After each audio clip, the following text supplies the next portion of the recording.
Hello and welcome. Today, we're going to go on a bit of a journey, but not into the world of politics out there. We're going into the politics inside our own heads. We're going to explore the architecture of your beliefs and figure out where they really come from. So just take a second and really think about it. Why do you lean the way you do? Is it from conversations you had around the dinner table growing up? Or maybe a history class that just completely blew your mind? Or is it shaped by the articles that pop up in your social media feed every day? It's a question that honestly gets to the very heart of who we are. You know, in political science, there's a name for this whole process. It's called political socialization. It's this continuous, lifelong journey where we absorb and develop our political views. A good way to think about it is like society is handing you the tools and the materials to build your very own political blueprint. You know, that foundational plan that guides your entire understanding of the political world. So let's take a closer look at that blueprint. How is it actually put together, piece by piece? Well, at its core, this isn't just about you or me as individuals. It's actually how a society keeps itself going. It's the mechanism for passing down a shared set of values, norms, and even symbols. It basically creates a common political language that allows the whole system to function and stay stable over time.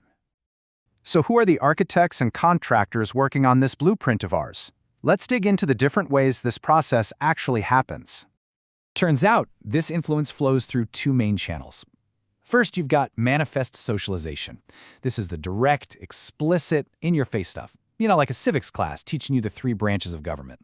But then there's latent socialization, which is, well, it's way more subtle. These are the indirect lessons, like absorbing ideas about authority from your family's dynamic, or forming opinions about the economy because of a personal struggle. Nobody has to even mention the word politics for these lessons to really sink in. And these lessons, both the direct and the indirect ones, are delivered by what we call agents of socialization. These are the key architects of our political blueprint.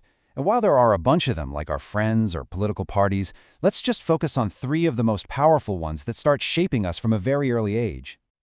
It's probably no surprise, but it all starts with the family. As our very first social circle, our family lays the entire foundation. It's where we get our first understanding of power, of rules, of how decisions are made. The political chatter or even the political silence in our childhood home has a massive, lasting impact. Okay, next up, schools. This is where that formal or manifest socialization really kicks into high gear. We learn about history, government, our duties as citizens, the whole shebang. But it's also where we learn all the unwritten rules of social life, right? Group dynamics, negotiation, all of that has political undertones. And then there's the media. This is maybe the most persistent agent of them all, especially today. See, the media doesn't just tell us what happened, it frames the story. It sets the agenda, deciding whether we should be focused on unemployment or inflation, and it totally influences how we feel about those issues. For most of us, it's the main lens through which we see the entire political world. But look, this whole process of building our blueprint, it doesn't just stop when we're young. Not at all. It's a dynamic, lifelong journey. And the things that influence us are constantly evolving. The influence of these different agents, it changes dramatically as we get older. In early childhood, the family is pretty much everything. Then, during our teenage years, our world just explodes, right? Our friends, school, the media we're consuming, they all start to either challenge or reinforce what we learned at home. In early adulthood, we start having our own direct experiences, voting, paying taxes, getting a job, and that really solidifies our views. And later on in life, major events and changing priorities, like maybe focusing on healthcare or retirement, can continue to reshape that blueprint. So we've talked a lot about how this affects us as individuals, but let's zoom out for a second. Why is this process of political socialization so important for the political system as a whole? I mean, what purpose does it really serve?